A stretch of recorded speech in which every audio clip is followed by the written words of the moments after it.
एक राम ने जगत पसारा, वो जगत पसारने वाला राम भी तुम ही हो,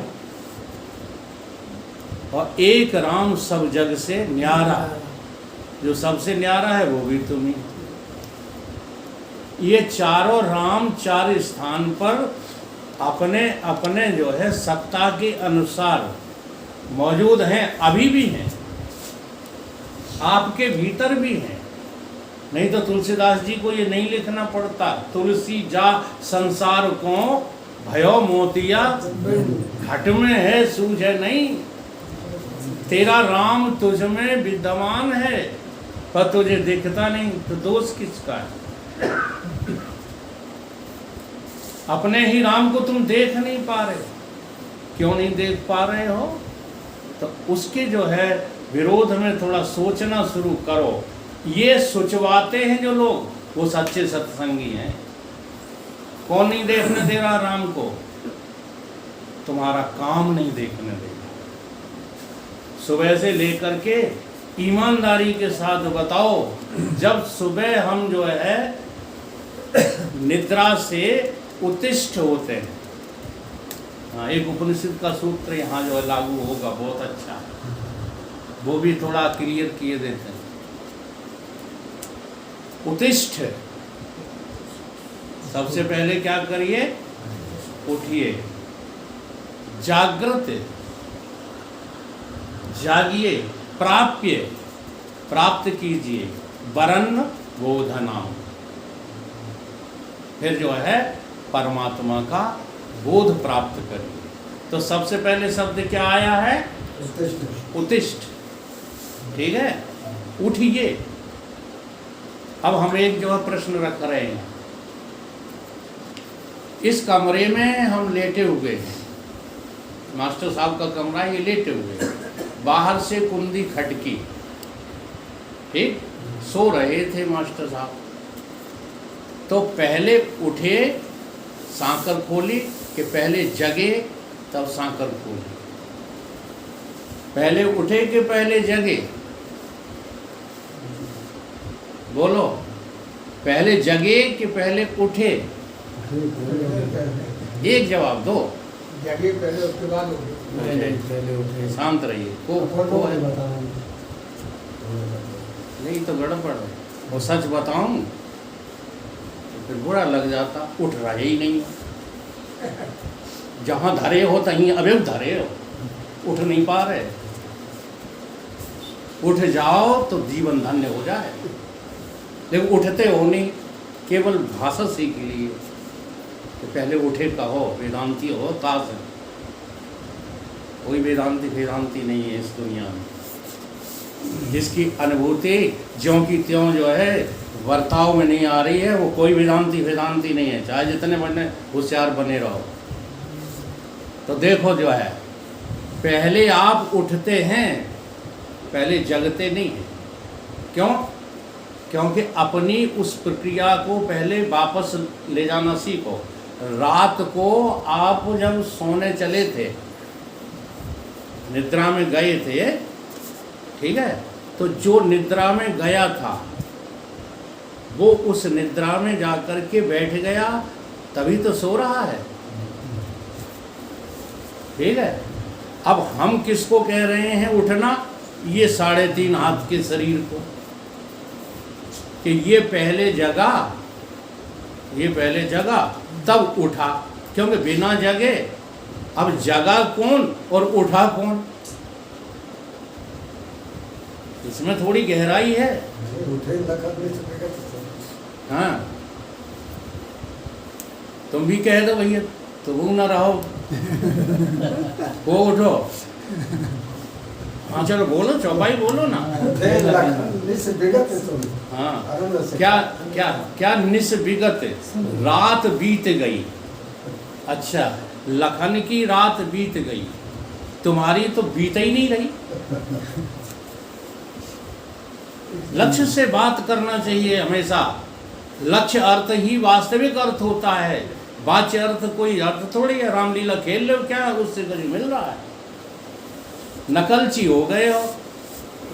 हमने देखा अरुण गोयल जो है सिगरेट पी रहे थे, वहाँ से कोई जो है साधु निकला, उसने बदतमीज कह दिया उनसे, इससे अरुण गोविल से।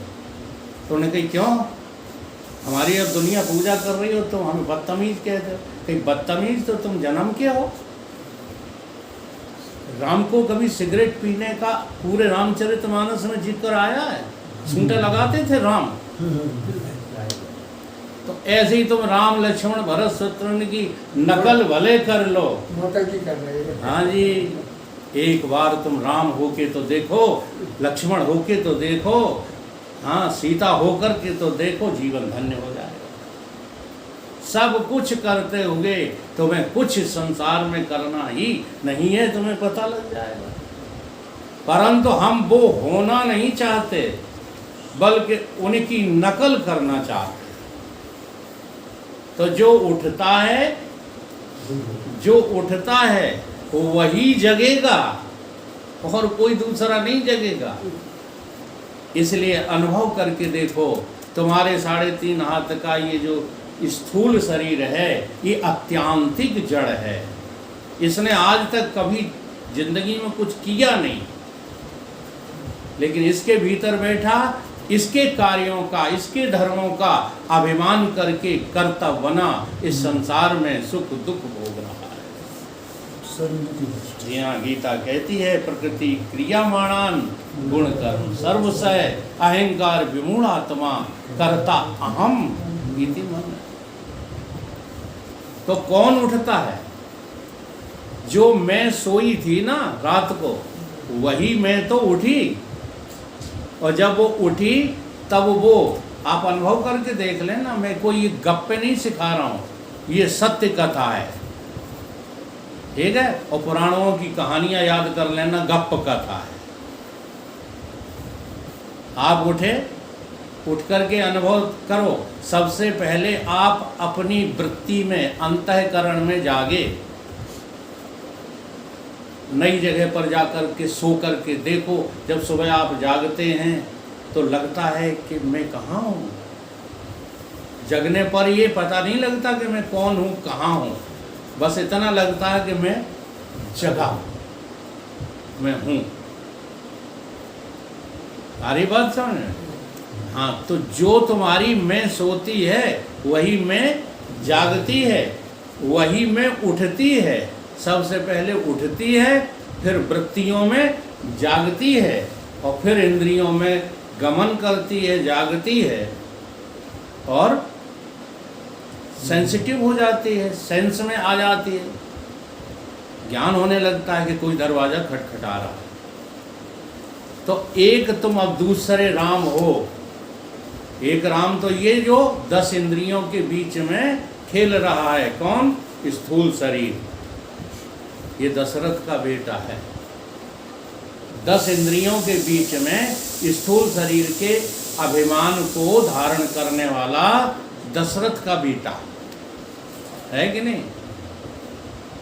दूसरा जो सोता जगता है। ध्यान करो बारीकी से।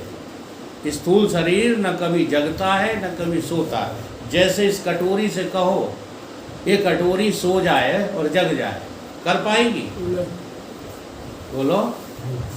इसी कटोरी की तरह हमारा ये 3.5 हाथ का शरीर है कि नहीं है?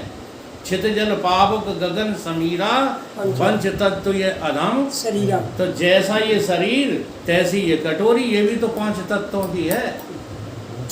5 तत्व इसमें विद्यमान है कि नहीं है? ये दिखाई दे रही है। हमारे शरीर में भी 5 तत्व पंचीकृत होके विद्यमान है, दिखाई दे रहे हैं। तो अत्यांतिक जड़ वस्तु न सो सकती है न जाग सकती है। ये सोने जगने वाला कौन है? तुम्हारा सूक्ष्म शरीर, और वो घट घट में विद्यमान है कि नहीं है? बताओ कौन सा घट ऐसा है जहां मिट्टी मौजूद नहीं है? घट माने घड़ा। घट घट में मिट्टी मौजूद है कि नहीं है? ऐसा कोई घड़ा लाओ कुम्हार से जो बिना मिट्टी का हो। बोलो। हर घड़े में मिट्टी मौजूद है। ऐसे ही हर मकान में मिट्टी मौजूद है। हर महल दो महले में मिट्टी, तो मिट्टी बड़ी कि छोटी?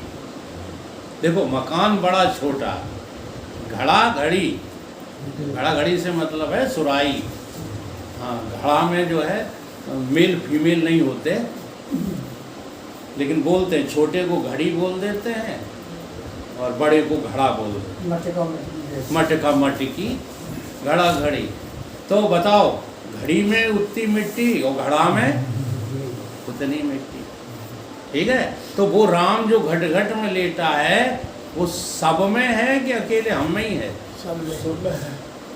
अब सब लोग उसको स्वीकार क्यों नहीं करते? कहते भाई तो वेदांती है, उनकी बात मत सुनो।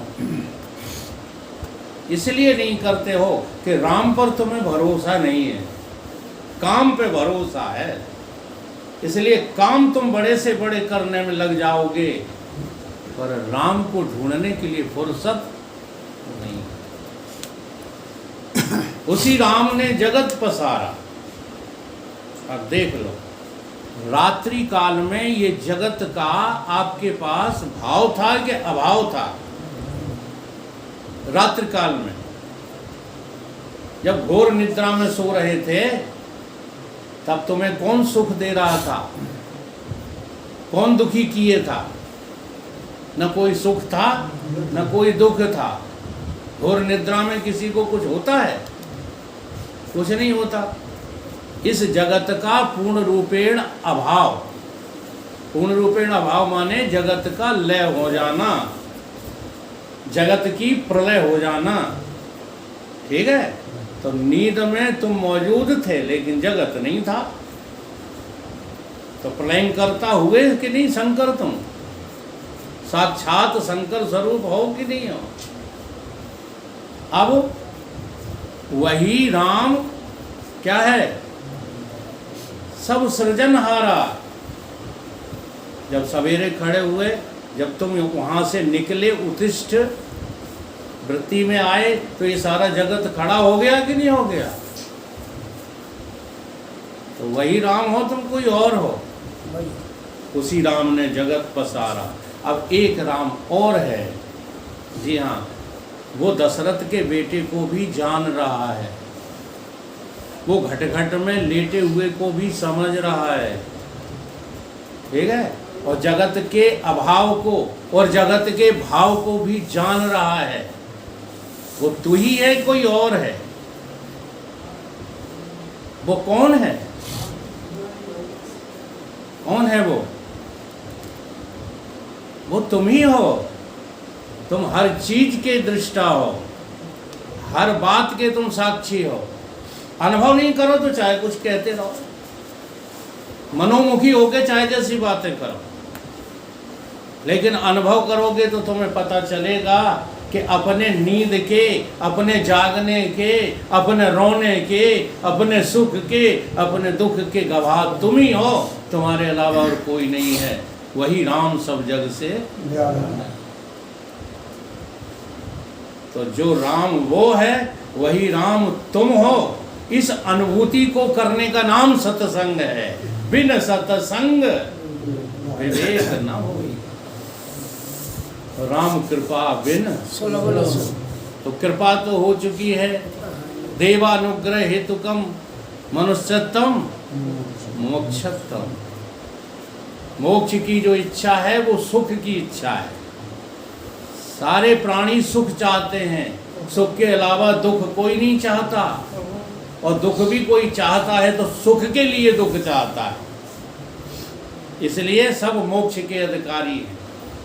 मोक्षत्तम मनुष्यत्वम मोक्षत्वम महापुरुष संश्रय। और संसार में महान जो है संतों की घड़ी लगी हुई है, केवल हमें खोजने की जरूरत है। जिन खोजा तिन पाइया, गहरे पानी बैठ, मैं बोरी डूबन डरी सुरही किनारे। अब आप कहो कि शास्त्रों में ऐसा कोई व्यक्ति हुआ है जिसने संसार में प्रवेश न करने दिया हो और हमें बचा लिया हो? ऐसा कोई गुरु हुआ है? तो शास्त्रों को जरा बारीकी से पढ़ करके देखो उपनिषदों को जो है झांक करके देखो, ऐसे ऋषि मुनि और तो और हमारी पुत्रों की माँ तक ऐसी हुई हैं जिन्होंने अपने बालकों को संसार में जाने ही नहीं दिया। प्रणकीन दृढ़ मंदालसा, मम गर्भ में जो आएगा, निश्चय करूंगी पार उसको, नहीं जन्म दूजा पाएगा। ऐसी मंदालिसा ने कहा अपने पुत्र से। छोटी सी कथा है, 8 पुत्र थे मंदालिसा के। उसने प्रतिज्ञा कर ली थी, मैं किसी भी अपने पुत्र को, क्या है, बोलो मत भैया पीछे, मैं अपने किसी भी पुत्र को संसार में भटकने नहीं दूंगी, दोबारा जन्म नहीं लेने दूंगी। तो 7 पुत्रों को तो उसने जो है ब्रह्मबोध सिखा दिया, लेकिन राजा ने एक पुत्र संसार के व्यवहार के लिए मांग लिया कि इसे दान में दे दो। फिर भी उसने वो मंत्र, हमारे भाई साहब अभी बोल के सुना दें, उसकी बाह पर जो है बांध दिया और कह दिया कि जब तुम्हें महान संकट पड़े तब ये ताबीज खोल करके पढ़ लेना। तो जब उस पर जो है मृत्यु का संकट आया तो उसने वो ताबीज खोल करके पढ़ ली। उस पर क्या लिखा था, शुद्धो वसी, निरंजनो वसी, संसार माया परिवर्तो असी, संसार स्वप्न तज मोह निद्रा वाच पुत्रम। और उस मंत्र को पढ़ करके उससे बोध हो गया, मैं तो शुद्ध स्वरूप। ठीक है, तो माताएं तक हमारे पुत्रों को सच्ची बात सिखाने के लिए उत्सुक थी एक दिन, और आज हम इन बातों का, सत्य का विरोध करने में लगे पड़े रहते हैं कि नहीं हम राम नहीं हो सकते। अब किसी ने कहा, गुरुदेव ने एक बार कहा तुम राम हो, नहीं हम राम नहीं हो सकते। अरे भाई तुम कृष्ण हो, अरे हम कृष्ण नहीं हो सकते। अरे तुम हनुमान हो, हम हनुमान नहीं हो सकते। समझे, मना करते रहे, मना करते रहे। अब गुरु ने कहा कि थोड़ा विनोद कर लिया जाए। अब देखो ये अपने ताव में आ जाएंगे, बोले तुम गधा हो। तो एकदम नाराज होकर, तुम कैसे साधु हो, तुम्हें शर्म नहीं आती, तुम इसे अपशब्द बोलते हो। उन्होंने कही हमने तो बड़े बड़े महान पुरुषों को तुमसे मिलाया, तुम मना ही करते रहे। तो इस गधा से बड़ी जल्दी मिल गए। जी हाँ, इसलिए सत्संग करो प्यारे। सत्य की चर्चा ही वास्तविक सत्संग है। झूठी बातों में उलझे रहना जो है सत्संग नहीं है। ठीक है, माता मंदालिसा पुत्र को झुलावे, हंस हंस के तू ज्ञान प्रेम से सिखावे। माता मंदालिसा पुत्र को झुलावे, हंस हंस के तू ज्ञान प्रेम से सिखावे। तू तो शरीर नहीं, तेरा शरीर नहीं, तू तो शरीर नहीं, तेरा शरीर नहीं। गगन तेज नीर नहीं, पृथ्वी समीर नहीं। गगन तेज नीर नहीं, पृथ्वी समीर नहीं। नाम जाति तुझ में नहीं, काहे दुख पावे। नाम जाति तुझ में नहीं, काहे दुख पावे। हंस हंस के तू ज्ञान प्रेम से सिखावे। हंस हंस के तत्व ज्ञान प्रेम से सिखावे। माता मंदालिसा पुत्र को झुलावे। माता मंदालिसा पुत्र को झुलावे। हंस हंस के तत्व ज्ञान प्रेम से सिखावे। हंस हंस के तत्व ज्ञान प्रेम से सिखावे। शुद्ध है तू बुद्ध है, निरंजन अमाया।